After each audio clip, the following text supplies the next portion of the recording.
To all of our witnesses for being here today. We appreciate your testimony and your attendance.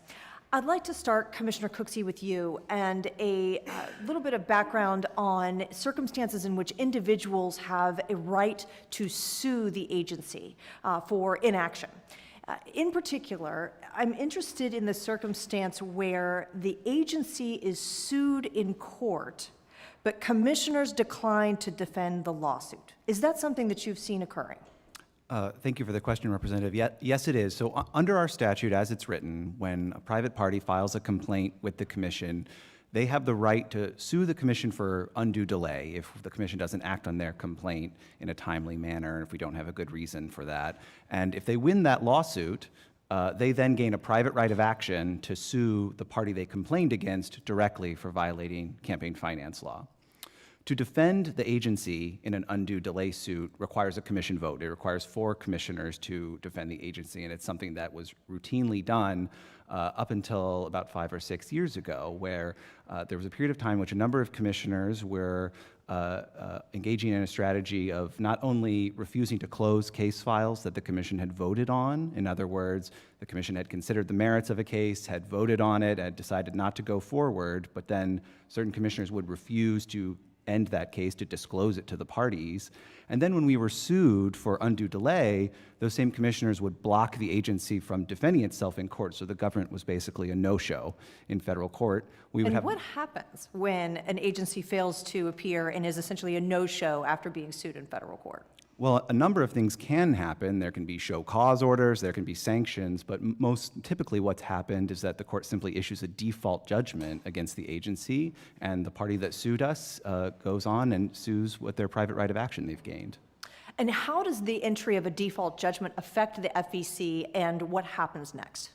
Well, it affects us in a number of ways. One, certainly we're, at the most basic level, we're not allowed to share what the commission has done, to share how we have acted on a case and to defend ourselves. And ultimately it leads to a sort of paralysis at the commission and our ability to get our work done.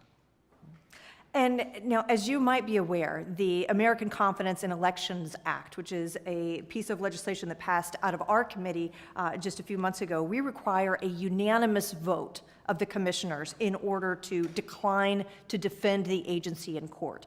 Do you believe this would be a positive change? Absolutely. I would strongly encourage Congress to change the statute that governs how the agency defends itself. I think it's, frankly, a scandal for the federal government to not show up in federal court to defend itself. All right, thank you.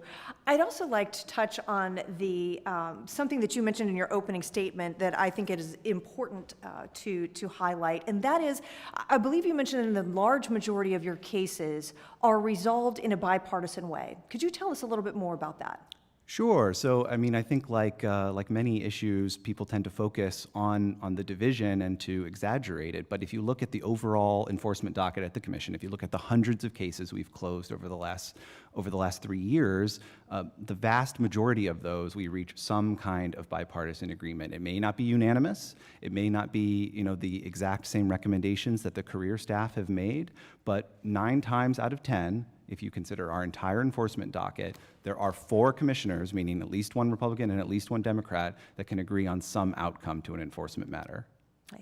And then I'd like to turn now to one thing that you also highlighted and that we commend you for is your significant work to reduce the number of cases, the backlog of cases that are pending.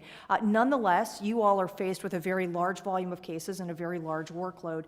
Would you speak with us a little bit about how discretion about which cases to pursue and which cases to close, how that affects your work and how that is important to your management of the overall caseload that you have?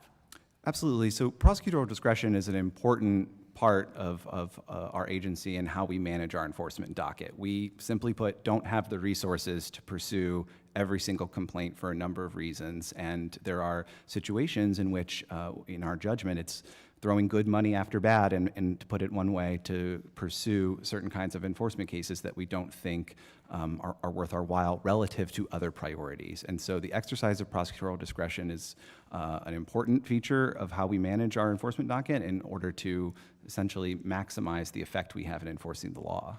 All right, thank you. Out of time, Mr. Chairman, I yield back.